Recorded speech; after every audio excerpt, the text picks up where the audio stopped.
آپ حضور کی زندگی کا کوئی بھی پہلو لے لیں، حضور نے ہر لمحہ ہم گناہ گاروں کی فکر کی ہے، ہم گناہ گاروں کے لیے میرے آقا نے آنسو بہائے ہیں۔ آپ نے اپنی پیدائش کے وقت سے لے کر کے اور حیات ظاہری سے ظاہری دنیا سے پردہ فرمانے کے بعد تک قبر میں اور قبر میں جانے کے بعد بھی ہم گناہ گار امتیوں کا خیال کیا۔ آقا علیہ الصلوۃ والتسلیم کے پیارے دیوانوں، پل صراط کی کیا حقیقت ہے؟ پل صراط تلوار سے زیادہ تیز اور بال سے زیادہ باریک ہے، اور جب یہ آیت جو ہے نازل ہوئی تو میرے آقا صلی اللہ تعالیٰ علیہ وسلم بڑے غمگین ہوئے۔ میرے آقا صلی اللہ تعالیٰ علیہ وسلم کی آنکھوں سے آنسو جاری ہو گئے۔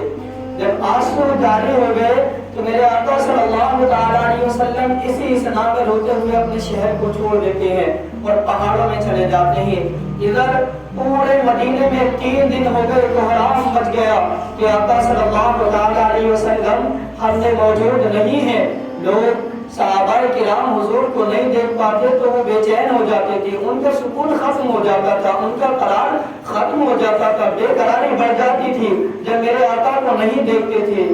آج ہم بے چین ہوں تو لوگ گھومنے کے لیے جاتے ہیں، لیکن صحابہ کرام جب انہیں بے چینی ہوتی یا پھر کوئی مسئلہ ہوتا حضور کی بارگاہ میں حاضر ہو جاتے اور ان کے دلوں کو تسکین مل جاتی تھی، ان کے غم دور ہو جاتے تھے۔ جب دیکھا کہ 3 دن سے میرے آقا صلی اللہ تعالیٰ علیہ وسلم ہمیں موجود نہیں ہے تو تمام صحابہ کرام حضور کو تلاش کرنے لگے۔ آقا علیہ السلام و تسلیم کے پیارے دیوانوں، اور میں اپنی بہنوں سے گزارش کروں گا کہ اس واقعے کو جو ہے اپنے دل کی ترتیب پر نوٹ کریں اور عالم تصور میں سوچیں کہ میرے آقا کو ہماری کتنی فکر ہوگی، میرے آقا نے ہمارے لیے کتنی مشقتیں برداشت کی ہیں۔ آقا صلی اللہ علیہ وسلم کو جب صحابہ کرام نے نہ پایا، حضرت ابو ہریرہ رضی اللہ تعالیٰ عنہ ارشاد فرماتے ہیں کہ میرا حال تو ایسا ہو گیا تھا جیسے کوئی دیوانہ ہوتا ہے۔ میں مدینے کی گلیوں میں ادھر ادھر لوگوں سے حضور کا پتہ پوچھتا، آس پاس ارد گرد لوگوں سے حضور کا پتہ پوچھتا تھا، لیکن کوئی بتاتا نہیں تھا۔ ایک شخص نے مجھ سے بتایا کہ حضور صلی اللہ تعالیٰ علیہ وسلم کو میں نے پہاڑوں کی طرف جاتے ہوئے دیکھا ہے۔ میں پہاڑوں کی طرف نکل گیا تو مجھے ایک چرواہا ملا جو مدینے کا رہنے والا تھا۔ میں نے اس سے دریافت کیا حضور علیہ السلام و تسلیم کے متعلق کیا تو نے میرے آقا کو دیکھا ہے؟ تو اس چرواہے نے کہا ہاں میں نے دیکھا ہے کہ ایک شخص جو ہے اس پہاڑ کی گار میں جو ہے جا کر کے اس طرح درد سے گڑا کر رو رہا ہے کہ اس کی درد بھری آواز کو سن کر کے میری بکریاں بھی پریشان ہو گئی ہیں۔ انہوں نے کھانا پینا چھوڑ دیا ہے، انہوں نے جو ہے چرنا چھوڑ دیا ہے اور وہ جاتی ہیں سر کو جھکا کر کے انگار کے قریب جاتی ہیں، سر کو جھکا لیتی ہیں۔ اللہ اکبر۔ وہ چرواہا کہتا ہے کہ میں جانے کی کوشش کرتا ہوں تو ہیبت کی وجہ سے میں وہاں نہیں پہنچ پاتا، لیکن میں نے سنا ہے کوئی درد بھری آواز میں رو رو کر امتی امتی پکار رہا ہے۔ اللہ اکبر۔ حضرت ابو ہریرہ اتنا سنتے ہیں اور سمجھ جاتے ہیں ہاں اتنی درد بھری آواز میں رونے والا کوئی اور نہیں، ہم غمخواروں کا نبی، ہم گناہ گاروں کا نبی اور ہم کمزوروں کے نبی ہی ہوں گے، وہ آمنہ کے لاڈ ہی ہوں گے جو اتنی درد بھری آواز میں رو رو کر کے امتی امتی پکار رہے ہیں۔ اللہ اکبر۔ حضرت ابو ہریرہ پہنچ جاتے ہیں، سرکار کی بارگاہ میں عرض کرتے ہیں آقا آپ کہاں چلے گئے؟ سارے مدینے میں کوہرام برپا ہو گیا ہے، تمام لوگ بے چین ہیں، آپ کو تلاش کر رہے ہیں، آپ جو ہے سجدے سے سر اٹھا لیجئے اور مدینہ شریف واپس چلیے۔ اللہ اکبر۔ جب یہ خبر جو ہے تمام مدینے میں پھیل گئی تو حضرت ابو بکر صدیق، عمر فاروق اعظم اور حضرت عثمان غنی علی اور تمام صحابہ کرام جمع ہو گئے حضور کی بارگاہ میں، عرض کرتے ہیں آقا اپنے سر کو سجدے سے اٹھا لیجئے، لیکن میرے آقا اپنے سر کو سجدے سے نہیں اٹھا رہی ہے۔ پیارے آقا علیہ الصلوۃ والتسلیم کے پیارے دیوانوں، حضرت سلمان فارسی عرض کرنے فرمایا کہ لوگوں سے کہا کہ آپ ایک کام کرو کہ آپ حضرت فاطمہ کو بلا کر کے لاؤ، کیونکہ حضور صلی اللہ علیہ وسلم ان کو دیکھتے ہیں تو حضور صلی صلی اللہ تعالی علیہ وسلم کے تمام غم دور ہو جاتے ہیں، حضور خوش ہو جاتے ہیں۔ اللہ اکبر۔ حضرت فاطمہ الزہرا رضی اللہ تعالی عنہ، حضرت علی اور حضرت حسن اور حسین رضی اللہ تعالی عنہ حضور کی بارگاہ میں حاضر ہوتے ہیں اور عرض کرتی ہیں حضرت فاطمہ، آقا مدینے کے لوگ بیدار ہو گئے ہیں، آپ کو ڈھونڈ رہی ہیں، اور یہ آپ کے نواسے، ان دونوں کو دیکھو انہوں نے کچھ نہیں کھایا۔ ابا جان آپ اپنے سر کو سجدے سے اٹھا لیجئے، لیکن میرے آقا سجدے سے سر کو نہیں اٹھا رہے ہیں، ہم امتیوں کی بخشش طلب کر رہے ہیں، امتی امتی پکار رہے ہیں رب کی بارگاہ میں۔ اللہ اکبر۔ میرے آقا علیہ السلام و تسلیم کے پیارے دیوانوں، حضرت فاطمہ الزہرا رضی اللہ تعالی عنہ کی عرض کرتی ہے، ابا جان اگر آپ نے سجدے سے سر نہ اٹھایا تو پھر میں بھی سجدے میں سر رکھ دوں گی، اور اس وقت تک سجدے سے سر نہیں اٹھاؤں گی جب تک کہ قیامت نہ آ جائے۔ جب حضرت فاطمہ نے یہ عرض کی تو حضور نے اپنے سجدے سے سر کو اٹھایا اور فرماتے ہیں، اے فاطمہ اگر تم ضد نہ کرتی تو میں اس وقت تک اپنے سر کو سجدے سے نہیں اٹھاتا جب تک کہ میں اپنی تمام امت کی بخشش اللہ تبارک و تعالی سے نہ کرا لیتا۔ ہم گناہگار امتیوں کے نبی کی یہ شان کہ اللہ تبارک و تعالی نے ان کو اتنی عظیم شان عطا کی کہ تمام کائنات کو انہی کے صدقے میں بتایا، لیکن ہمارے لیے حضور بستی چھوڑ کر کے چلے جاتے ہیں، روتے ہیں، اللہ کی بارگاہ میں عرض کرتے ہیں، مولا میری امت کو میرے حوالے کر دے، ہم لوگوں کی بھلائی چاہتے ہیں۔ حضور صلی اللہ تعالی علیہ وسلم کی شان تو یہ ہے، میرے آقا صلی اللہ تعالی علیہ وسلم کا جب وقت وصال آیا تو حضرت ملک الموت حضور کی بارگاہ میں حاضر ہوئے تو سرکار نے ارشاد فرمایا، میں جان نکالنے کی، روح قبض کرنے کی اجازت اس وقت دوں گا جب تک مجھے یہ پتہ نہ چل جائے کہ اللہ نے میری امت کی بخشش فرما دی ہے۔ اللہ اکبر۔ میرے آقا نے حضرت ملک الموت سے ارشاد فرمایا، یہ بتاؤ کہ موت کے وقت انسان کو کتنی تکلیف ہوتی ہے؟ تو حضرت ملک الموت نے فرمایا، آقا کہ 70,000 تلواروں کا جھٹکا ہو، اتنی تکلیف موت کے وقت انسان کو ہوتی ہے۔ تو میرے آقا نے ارشاد فرمایا، جب تک میں اللہ سے یہ عہد نہ کر لوں گا کہ قیامت تک میری تمام امت پر جتنی بھی تکلیف ہوتی ہے وہ ساری تکلیف موت کے وقت مجھے دے دی جائے اور میں یہ برداشت کر لوں گا، لیکن میرے کسی امتی کو ذرا سی تکلیف ہو میں اس کو برداشت نہیں کر سکتا۔ تو موت کے وقت بھی میرے آقا نے ہم غریبوں کا خیال کیا، ہم گناہگاروں کا خیال کیا اور تمام مصیبتوں کو اپنے اوپر لینے کا جو ہے یہ عہد کیا کہ تمام مصیبتیں میں برداشت کر لوں گا لیکن میرے امتیوں کو کوئی تکلیف نہ ہو۔